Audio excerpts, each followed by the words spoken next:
William, let's bring in our next guest, Steve Case. Steve, how's it going, bud? Good, Thank you. Let me introduce you to Jeremy Elvis Pierce. The King. Good to see the you. King. Good to have you here. Steve Case, you're here to talk about the importance of staying hydrated for senior citizens. What's the name of your organization? I actually work for Bright Horizon. We do home health and hospice, but have worked with a lot of different communities that, obviously we work with seniors elsewhere. So, yeah. Are seniors not drinking enough water? Well, anytime we look at this time of year, the increase in temperature, usually all the rest of us kind of realize that we want to increase our, what we're doing with hydration. Our focus is always on seniors, and the reason is that they tend to decrease what they take in water and in their intake. As they get older, at this time of year, it gets a little more fearful for us because of the hot weather. Are they just forgetting to do it?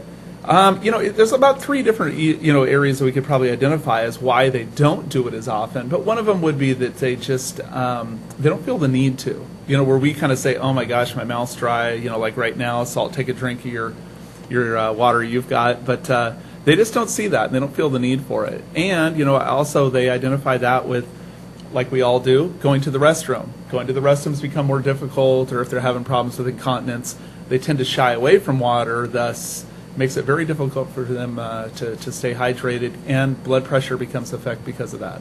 Wow.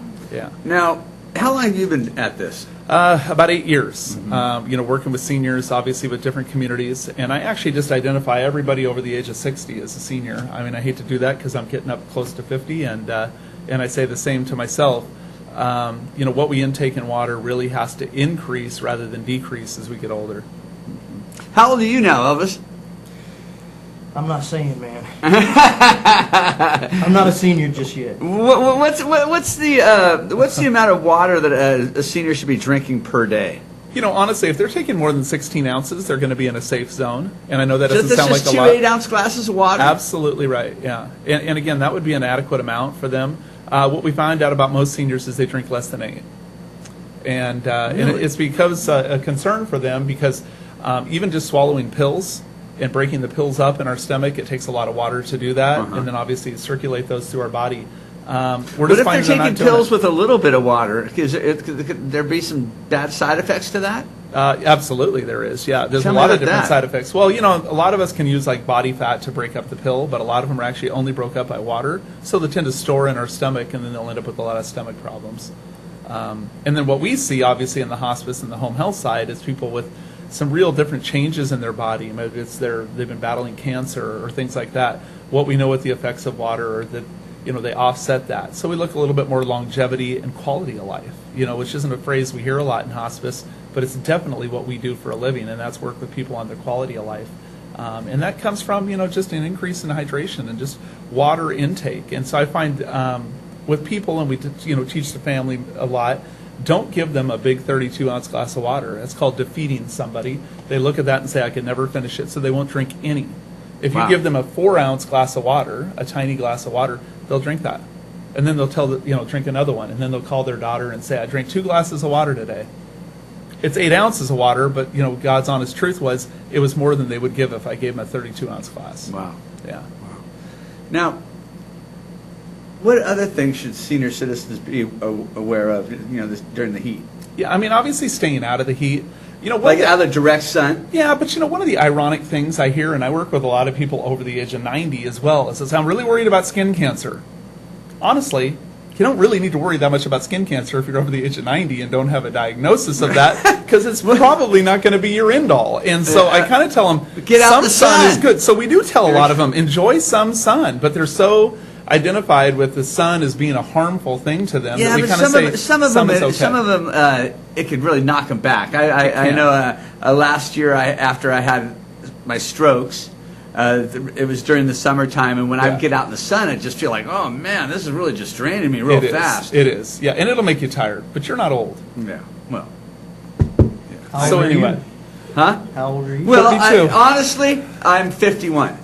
51. I'm 51 years old. You're a I'll be young guy. 52 in September. Young guy. Yeah. No, So- the king would be 80 years old. I thought that's about what it was. Yeah. You're good. You look good for 80. Thank you. You're looking good for 80. Yeah, just the right amount of sun. You Right know amount of water. what? You always hear people say, "Do you remember where you were when you heard the news that that Absolutely. Elvis died, or that JFK, or Michael Jackson, or did you where?" I remember the second that I heard that Elvis had passed on. Well, speaking of seniors, that's one of the things that, they'll tell me at the shows is, this song meant this to me in this part of my life. Absolutely. This was our wedding song. This was the song. This was the drive-in movie. Different things and so forth. All kinds of memories. Oh, yeah. I've seen Jeremy perform at numerous places. I tell everybody, if you're thinking of the show, you need to go to his show because he's a fabulous performer. And so I've heard many seniors, and they all flock around him for their photos and signed autographs, and they come by the room to show him the albums. So it's a really treat, for us when we get to have Elvis in one of the buildings like Fairwinds or a Wyndham in Fresno, or I know he's been in numerous places. So really a nice treat for people to get out this week and see him out here. Well, it's a treat for me too when we do those shows. Number one, I get to step it down the physical part of the show just a little bit, which is a nice break. Thank you. Focus just more on the vocals you. and so forth. But the things that I love, I think the most about those shows is after the show when I get to take a few moments, with the residents and so forth, and that really means a lot to them, and I get a lot out of that personally. And too many hip thrusts, you can know what that can do for someone's heart. So I mean, I try to be careful. Stay hydrated, Jeremy. Yeah, and there's another good reason. We always bring a lot of hydration in when Jeremy's there because we just see a little bit more water. So anyway, a little bit more movement. It is. And you can get the black water going with that, with the whole thing, the public service announcement. Yeah. Put the black water in there and also, shoot up or something. And the more social, and the more social engagement and things like he's talking about, and obviously with the seniors, the more we do see them drink. So it's the ones who are home, basically alone, maybe one caregiver. They drink very little. The ones who tend to be with their friends, or they go out and they get a meal. Yeah, you're watching them. I can see them drinking 24, 30 ounces of water. They drink more with their friends, even water, huh? Same way we all do. Same way we all do. We all drink a little more with our friends, right? So yeah. Anyway, but it's ironic because it's one of the things that we do see that actually decreases, and it's always a real concern when we start seeing the 100-degree days. Increase in the values. What can we do and how can we educate that? And I literally look for strategies and things that work. And if it works for you, I always say that's the thing you want to do because none of us are the round peg. And unfortunately, every year we always hear a couple horrible stories We do. of someone that doesn't deal well with it.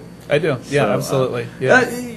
You say hospice care, but you're not just hospice. No. You do. We do home health, which Right. could be your physical therapy, your occupational speech therapy, anybody who's had a stroke or maybe had some aphasia or they're coming back from that, hip injuries, that kind of stuff. So we go into the facilities like a Wyndham and a Fairwinds. He says hip injuries. He points at Jeremy. Jeremy's my hip guy, right? Don't put the Miyake on him. He just said he's 80 years old. I got to keep after this guy, right? I mean, come on, Walking out of calcium here pills. I got to have him on calcium pills and a walker on the way out. Yeah, of here he'll be on today, peanut so butter. if I do my job. Peanut butter banana cookies here real Yeah. soon. Oh, yeah. Now, is your services covered by insurance? Absolutely. No out-of-pocket pay. So Medicare and Medi-Cal covers hospice completely, and that's a great question and a real scare for people. And I hate the word hospice, honestly. It tends to make I us think people have it It was. In 7 years ago, it was. Final breaths, you had hospice. It was very end-of-life care. What we see now is physicians are utilizing that more because you've got a 24-hour nurse to come in, work with the family, and say, we can still do this. Average length of care is usually around 3 months. We've had patients well over a year. They still identify, and they're still covered. 1 day of coverage in a hospital, 1 day, what the cost is for Medicare, covers us for over a month. Wow. So if I can keep somebody out of a hospital by keeping them at home, comfortable where they want to be, honestly, I don't want to be in a hospital, that's where we'd like for them to be. So yeah, if you ever have questions, call us because, that's really what our job and my expertise is, and I'm happy to work with you, and I've got a heck of a staff, so it's only registered nurses that work with us. So that's what we do, and we'll come out and say, you aren't at that point right now, and or your aunt or somebody may be, but we have physicians that work with us as well. And it's there to make the patient feel good, but let's not forget that it's there to make the family feel good. When the family's working and raising their family and they don't have all the time maybe to give to their loved one, this is, come on. And you hit that right on the head. They don't see that. They don't have the time, and they really don't have the education. And I'm going to say this because I really get into the same spot. 15 years ago, I was a school teacher. I taught high school PE. I was a basketball coach. I didn't know a thing about it. My dad passed away of leukemia. We had no idea what we were in for. I really didn't know much. As fast as we could read a book, it didn't apply because it was past that. And it's really why I went into the area of senior living and senior care. So I was better educated and obviously be able to help families a bit.